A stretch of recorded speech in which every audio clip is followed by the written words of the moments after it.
بسم اللہ الرحمن الرحیم۔ چیس کی طرف سے آپ کو اسلامیات کی کتاب میں خوش آمدید، اور میں ہوں آپ کا معلم ڈاکٹر ضیاء الرحمان۔ ہم آج پڑھیں گے سبق حضرت محمد مصطفیٰ صلی اللہ علیہ وآلہ وسلم کا ذوق عبادت، اور آج ہم اس کا لیکچر نمبر 2 پڑھیں گے۔ اور آج اس کے دوسرے لیکچر میں جو ہمارے حاصلات تعلم ہیں وہ کیا ہیں؟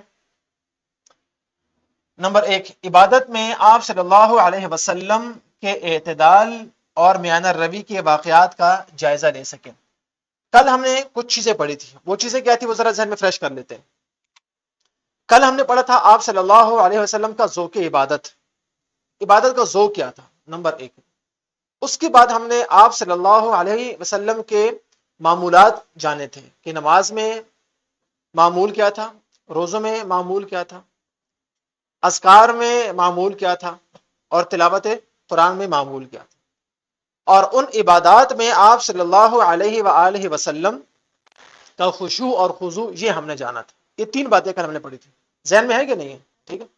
آج کا ہمارا جو SLO ہے وہ نہایت آسان ہے اور اسی سے متعلق ہے کہ عبادت میں آپ صلی اللہ علیہ وسلم کے اعتدال اور میانہ روی کے واقعات کا جائزہ لے سکیں۔ ایسا تو نہیں ہے کہ ہر مسلمان کے لیے یہی حکم ہے کہ تم ساری رات قیام کرو، ایسا تو نہیں کہ ایک مسلمان کو یہ حکم ہے کہ تم ہر روز روزے رکھو، پورا سال آپ نے روزے رکھنے ہیں، ایسا تو نہیں۔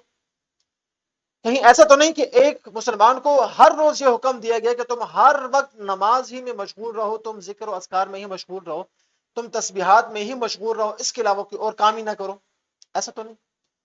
دین کے ہر کام میں کیا ہے؟ اعتدال،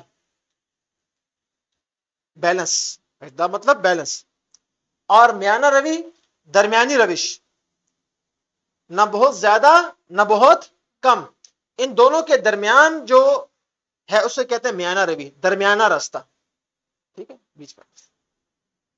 تو آج کے جو ہم سبق میں ہم آپ صلی اللہ علیہ وسلم کے اعتدال اور میانہ روی کو جانیں گے۔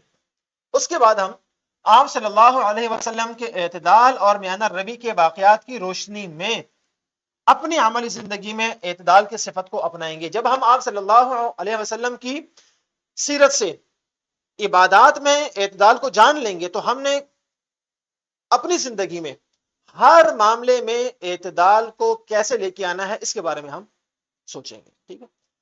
تو اپنے سبق کا آغاز کرتے ہیں۔ سبق کا ہمارا عنوان کیا ہوگا؟ عبادت میں آپ صلی اللہ علیہ وسلم کا اعتدال اور میانہ روی۔ سب سے پہلے ہم جان لیں کہ اعتدال کیا چیز ہے، میانہ روی کیا چیز ہے، تبھی تو ہمیں سمجھ آئے گی نا۔ یاد رکھیں، اعتدال سے مراد، اعتدال اور میانہ روی دونوں کا مضمون اور مفہوم کیا ہے؟ ایک ہے۔ دونوں کا مضمون اور مفہوم کیا ہے؟ ایک۔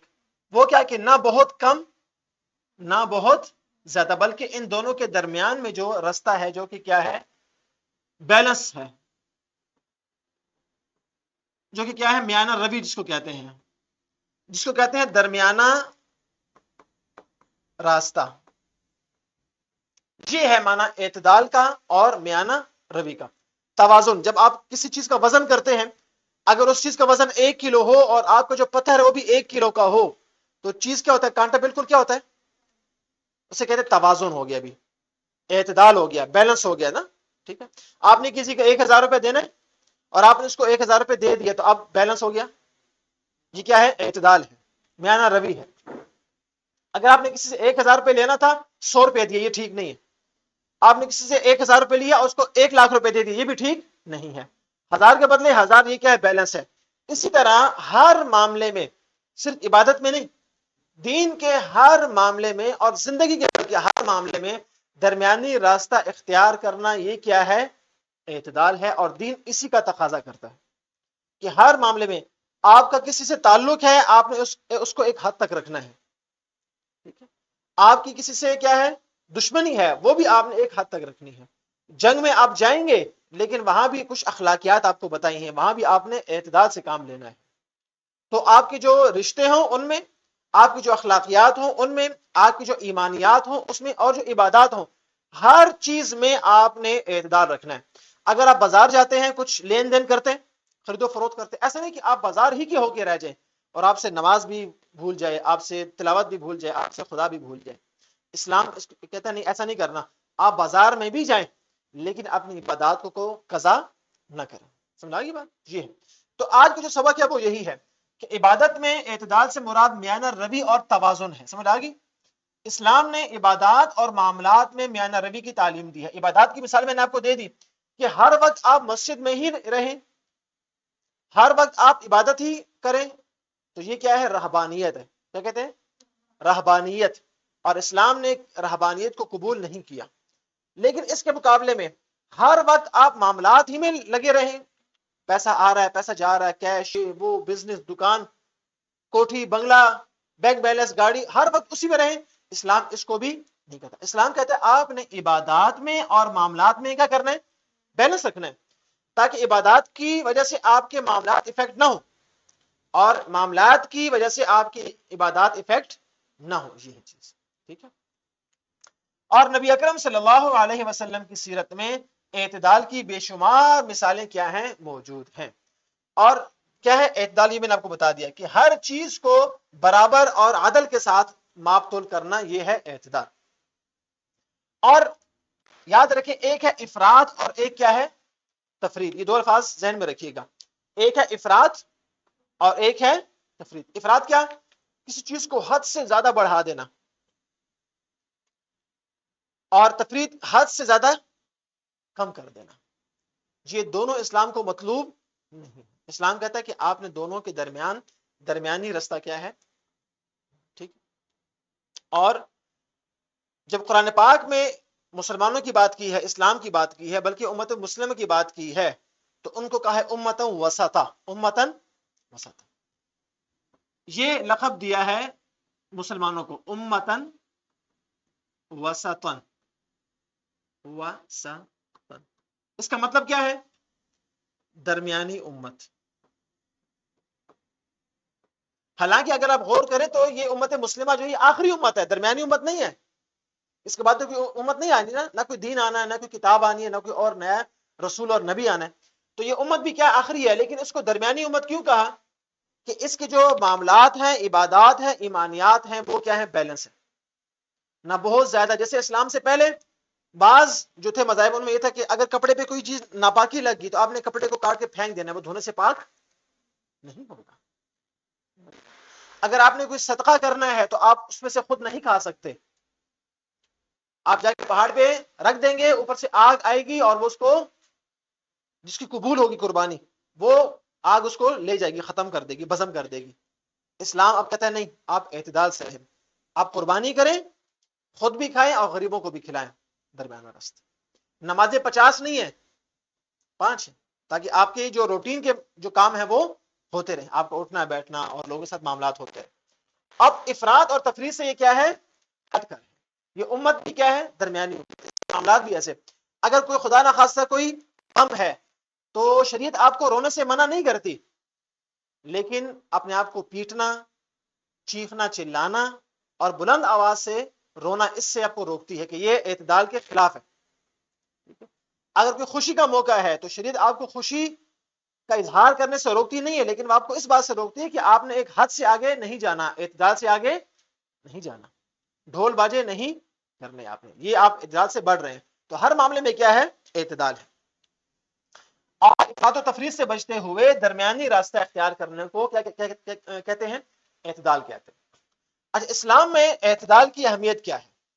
اسلام جو ہے وہ اعتدال کے بارے میں یہ کہتا ہے کہ اسلام تو دین ہی کس کا ہے؟ میانہ روی کا. دین ہی کس کا ہے؟ میانہ روی اور اعتدال کا. اور ہر عمل میں میانہ روی کی تعلیم دی گئی ہے، اور انسان کو یہ حکم دیا گیا ہے کہ ایسا نہ ہو کہ آپ ہر وقت عبادت میں لگے رہیں تو آپ کی صحت بھی خراب ہوگی. نہیں، آپ نے اپنے بدن کا بھی خیال رکھنا ہے. آگے حدیث پاک آ رہی ہے، ٹھیک ہے، کہ آپ نے اپنے اوپر بھی کیا کرنی ہے؟ شفقت. اپنے گھر والوں کو بھی آپ نے وقت دینا ہے، اپنے آپ کو بھی آپ نے وقت دینا ہے. اب عبادت میں اعتدال کا معنی کیا ہے؟ یہ ایک سوال آ سکتا ہے، شارٹ کوسچن ہے کہ عبادت میں اعتدال کا مطلب بیان کریں. آسان سی بات ہے. ایک ہے حقوق اللہ، اللہ کے حقوق. نماز اللہ کا حق ہے، روزہ اللہ کا حق، اور زکوٰۃ اللہ کا حق ہے. اس میں کچھ حقوق العباد کا پورشن بھی ہے، اس لیے کہ زکوٰۃ آپ لوگوں کو دیتے ہیں. حج اللہ کا حق ہے، ایمان اللہ کا حق ہے. اب یہ عبادات جو حقوق اللہ میں سے ہیں اور معاملات جو کہ حقوق العباد میں سے ہیں، ان دونوں کو ایسا رکھنا کہ کسی حقوق اللہ کی وجہ سے حقوق العباد متاثر نہ ہو. مثلا ایک آدمی مسجد میں ہے، نماز پڑھ رہا ہے یا تلاوت کر رہا ہے گھر میں، اس کو اس کی والدہ یا والد کہتے ہیں مجھے پانی پلا دیں، وہ کہتا ہے نہیں نہیں میں تو عبادت کر رہا ہوں. یہ عبادت نہیں ہے، یہ عبادت نہیں ہے. وہ گھر کے کام بھی نہ کرے. کوئی مسلمان کسی مصیبت میں ہے اور یہاں پر یہ استغفر اللہ استغفر اللہ استغفر اللہ کر رہا ہے، اس کو مصیبت سے نکال نہیں رہا. ٹھیک ہے، ایک ضرورت مند ہے، اس کو کچھ رقم چاہیے اور وہ یہ دے سکتا ہے، ٹھیک ہے، لیکن یہ اس کو دے نہیں رہا بلکہ خود کیا کر رہا ہے، تسبیحات کر رہا ہے. یہ اعتدال کی کیا ہے، خلاف ہے. آپ نے حقوق اللہ اور حقوق العباد دونوں میں توازن قائم رکھنا ہے. ٹھیک ہے، اور دوسرا مطلب یہ ہے کہ عبادت آپ نے اتنی کرنی ہے جتنی آپ کا بدن اور جتنی آپ کی صحت اجازت دیتی ہے. حدیث پاک میں آتا ہے جناب رسول اللہ صلی اللہ علیہ وسلم نے فرمایا کہ جب تلاوت کرتے ہوئے تمہارا دل اکتاہٹ کا شکار ہو جائے تو تلاوت کو بند کرو. ٹھیک ہے، سمجھ رہے ہیں؟ آپ اتنی عبادت کریں کہ آپ کی صحت ہی اس سے متاثر ہو جائے. مثلا آپ 1-2 راتیں تو جاگ سکتے ہیں، لیکن 3 دن بعد آپ کی صحت خراب ہونا شروع ہو جائے گی. روزے آپ 1-2-3 روزے رکھیں، 1 مہینہ روزے رکھیں، لیکن آپ پورا سال ہی اگر روزے رکھنے لگیں تو آپ کی صحت کیا ہو جائے گی. تو اسلام ایسی عبادت کو کبھی بھی پروموٹ نہیں کرتا کہ آپ ایسی عبادت کریں. نہیں، آپ نے اپنی صحت کا اور جسمانی ضروریات کا خیال رکھنا ہے. اور نفلی عبادات میں میانہ روی کو پسندیدہ قرار دیا گیا ہے. نفلی عبادت آپ درمیانی انداز سے کریں. ایسا نہ ہو کہ ایک دن آپ 100 نفل پڑھ لیے اور اس کے بعد ایک ہفتہ غائب ہو گئے. اسلام اس کو پسند نہیں کرتا. اگر حدیث پاک آ رہی ہے، بلکہ آ چکی ہے، سب سے پسندیدہ عمل وہ ہے، حدیث پاک کا مفہوم ہے، سب سے پسندیدہ عمل وہ ہے جو ہمیشہ کیا جائے اگرچہ کم ہو. آپ نے ایک دن ایک سپارہ پورا پڑھ لیا اور پھر 1 مہینہ آپ غائب رہے، اسلام اس کو پسند نہیں کرتا. اسلام کہتا ہے 1 رکوع پڑھو، ہر روز پڑھو، 5 آیتیں پڑھو، لیکن ہر روز پڑھو.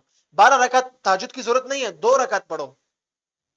رات کو نہیں اٹھ سکتے، وتر سے پہلے پڑھ لو، وتر کے ساتھ پڑھ لو، لیکن ہر روز پڑھو.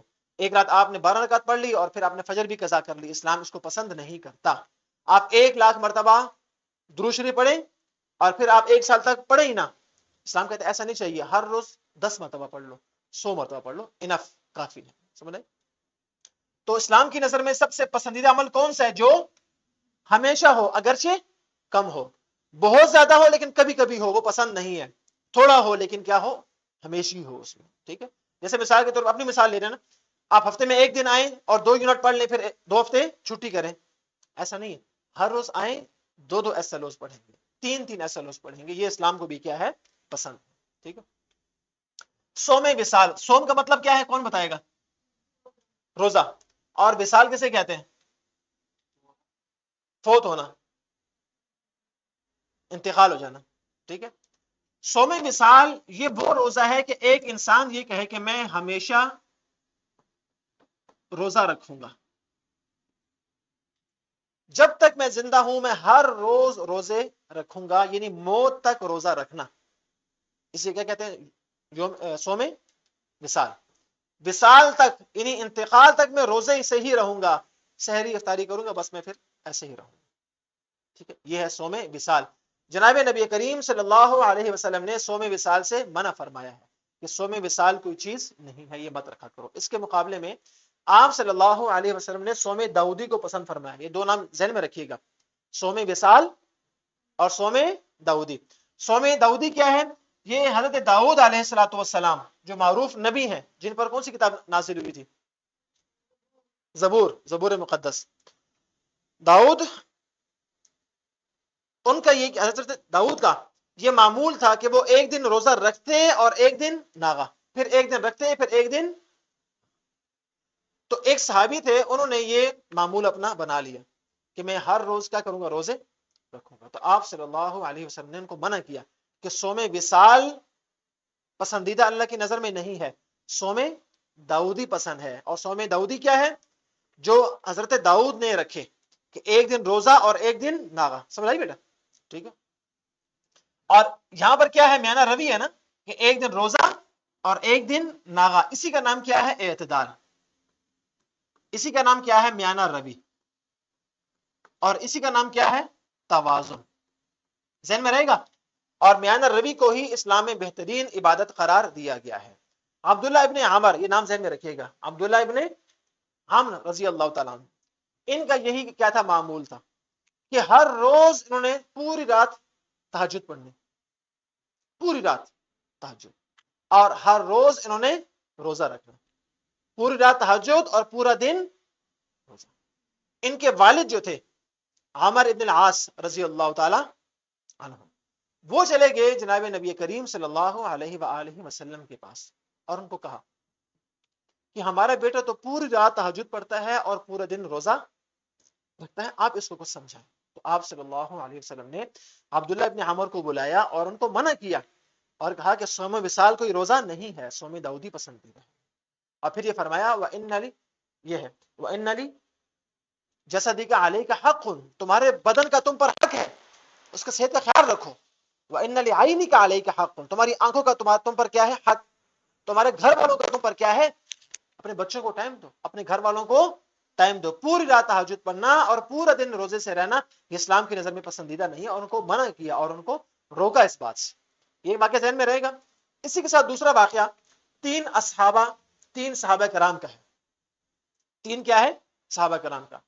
تین صحابہ کرام آپس میں ملتے ہیں اور وہ یہ کہتے ہیں کہ آپ صلی اللہ علیہ وسلم کا معمول کیا ہے۔ ایک نے کہا کہ آپ صلی اللہ علیہ وسلم روزے کو پسند کرتے تھے، دوسرے نے کہا کہ رات کو تہجد کرتے تھے، تیسرے نے کہا کہ ان تینوں نے آپس میں کیا کیا، ایک معاہدہ کر لیا آپس میں، اور اللہ کے رسول کو نہیں بتایا، آپس میں کہا۔ ایک نے کہا کہ میں ہمیشہ روزہ رکھوں گا، میں ہر روز روزہ رکھوں گا۔ دوسرے صحابی نے کہا کہ میں ہمیشہ ساری رات سوؤں گا نہیں بلکہ تہجد کی نماز پڑھوں گا۔ اور تیسرے نے کہا کہ میں ساری زندگی نکاح نہیں کروں گا۔ ٹھیک ہے، اب آپ صلی اللہ علیہ وسلم کو یہ معلوم ہوا تو آپ صلی اللہ علیہ وسلم نے ان تینوں صحابہ کو بلایا اور کہا کہ جو آپ کر رہے ہیں یہ میرا طریقہ نہیں، میں روزے رکھتا بھی ہوں اور ناغہ بھی کرتا ہوں، میں رات کو تہجد بھی پڑھتا ہوں اور سوتا بھی ہوں، اور میرے نکاح بھی ہیں اور میری اولاد بھی ہے، اور میرا طریقہ یہی ہے کہ تم دین اور دنیا دونوں کو ساتھ لے کر چلو۔ ٹھیک ہے، اور آگے جو آپ مشہور حدیث ہے النکاح من سنتی، کہ نکاح کرنا میری سنت ہے، اور فمن رغب عن سنتی فلیس منی، جو میری سنت اور میرے رستے سے ہٹ گیا نا وہ ہم میں سے نہیں ہے۔ تو جو میرا رستہ ہے آپ اس پر چلیں، نہ کہ وہ جو آپ نے اپنے لیے پسند کی۔ سمجھ آ گئی بات؟ جی ہے، یہ دو واقعات آپ نے ذہن میں رکھے۔ اب عبادت جو کیا ہے وہ حقوق العباد کا اس میں توازن کیا ہے، موجود ہے۔ عبادت میں توازن قائم رکھنا کیا ہے، ضروری، تاکہ میانہ روی سے زندگی کے جو دیگر معاملات ہیں، آپ کے گھر والے ہیں، آپ کے بچے ہیں، آپ کے بہن بھائی ہیں، آپ کی پڑھائی ہے، تعلیم جسے کہتے ہیں، آپ کا روزگار ہے، کسب معاش ہے، وہ آپ کے ساتھ ساتھ چلے گا، آپ کی عبادات کے ساتھ ساتھ۔ اور آپ کے دوسروں کے حقوق بھی ہیں، والدین کے حقوق ہیں کہ نہیں ہیں، اولاد کے حقوق ہیں کہ نہیں ہیں، بہن بھائیوں کے حقوق ہیں، پڑوسیوں کے حقوق ہیں، غریبوں کے حقوق ہیں، آپ کے جو رشتہ دار ہیں ان کے ساتھ صلہ رحمی ہے۔ آپ نے عبادات کے ساتھ ان چیزوں کو ساتھ لے کے چلنا ہے، ان کے علاوہ آپ نے نہیں چلنا۔ یہ ہے اسلام کا تقاضا۔ اب یہ تمام باتیں کس کے گرد گھوم رہی تھی، عبادت، میانہ روی اور اعتدال۔ یاد رکھیں اعتدال صرف عبادت میں نہیں ہے، زندگی کے ہر معاملے میں ہے۔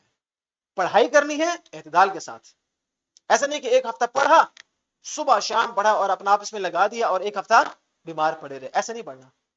ٹائم ٹیبل بنایا، اس کے مطابق آپ چلے۔ ٹھیک ہے، عبادت کے ساتھ اپنے حقوق کا بھی خیال رکھنا ہے، اور اعتدال کا رویہ ہر عمل میں اپنانا ہے ہم نے انشاءاللہ۔ کسی عمل میں ہم نے حد سے زیادہ بڑھنا نہیں۔ ایسا نہ ہو کہ ایک رشتے آپ نبھائیں تو ادھر ہی لگ جائیں اور دین آپ سے پیچھے رہ جائے، دین میں ایسا لگے کہ آپ کے رشتے ہی آپ سے کٹ کے رہ جائیں، یہ بھی اسلام کو پسند نہیں ہے۔ عبادات کا اپنا مقام اور حقوق العباد کا اپنا مقام، اور نبی کریم صلی اللہ علیہ وسلم کی زندگی سے عملی مثالیں ہم لیں، مزید واقعات پڑھیں کہ کیسے آپ صلی اللہ علیہ وسلم، دیکھیں ہر وقت آپ کی جب سیرت پڑھتے ہیں نا، کتنی مصروف زندگی ہے، کتنی مصروف زندگی ہے، لیکن جب بھی شہر سے باہر جانا تو کس سے ملنا، سب سے آخر میں اپنی بیٹی سے۔ جب بھی سفر سے آنا تو سب سے پہلے کس سے ملنا، اپنی بیٹی سے۔ جب بھی رضائی بہن گھر میں آنی تو شیما، تو ان کے لیے چادر بچھانا۔ تو رشتے داروں کے حقوق، صلہ رحمی، اس کو ساتھ لے کے چلے، باوجود جتنی کتنی مصروف زندگی تھی۔ ٹھیک ہے، تو ہمیں بھی کیا چاہیے کہ ہمیں کیا معلوم ہوا کہ عبادات میں اعتدال دین اسلام کی خاصیت ہے. اور آپ صلی اللہ علیہ وسلم نے ہمیشہ میانہ روی کی تعلیم دی. اور اعتدال سے فائدہ کیا ہوتا ہے کہ آپ کی زندگی مینج رہتی ہے, ٹھیک رہتی ہے, بیلنس رہتی ہے. آپ کبھی اوپر نیچے, بیلنس آپ لائف گزارتے ہیں, منظم رہتی ہے اور متوازن رہتی ہے.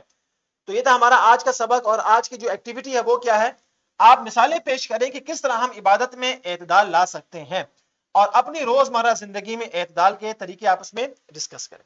اور گھر کا کام کیا ہے, ایک صفحے پر آپ نے نبی کریم صلی اللہ علیہ وسلم کی سیرت سے اعتدال کے 2 واقعات لکھنے ہیں. 2 تو میں نے آپ کو بتا دیے نا, آپ ایک واقعہ ڈھونڈ کے لے آئیں, سیرت سے واقع اعتدال کا کوئی ایک واقعہ آپ تلاش کر کے لے آئیں, اور اپنی زندگی میں آپ اعتدال کس طرح لائیں گے. آپ پڑھائی کو اور عبادات کو اور گھر کے دیگر کاموں کو, والدین کے حقوق کو, بہن بھائیوں کے حقوق کو, جو آپ کے رشتہ دار ہیں ان کے حقوق کو کیسے آپ بیلنس کریں گے, یہ بھی آپ نے اس کے ایک پہلو کا آپ نے تذکرہ کرنا ہے. اور اس کے ساتھ اس کی ورک شیٹ اور کوسچن بینک بھی موجود ہے جو کہ ایس ایل او بیسڈ ہے, اس کو بھی ضرور دیکھیے اور حل کیجیے. اپنا بہت خیال رکھیے. انشاءاللہ اگلے لیکچر میں پھر ملاقات ہوگی. فی امان اللہ.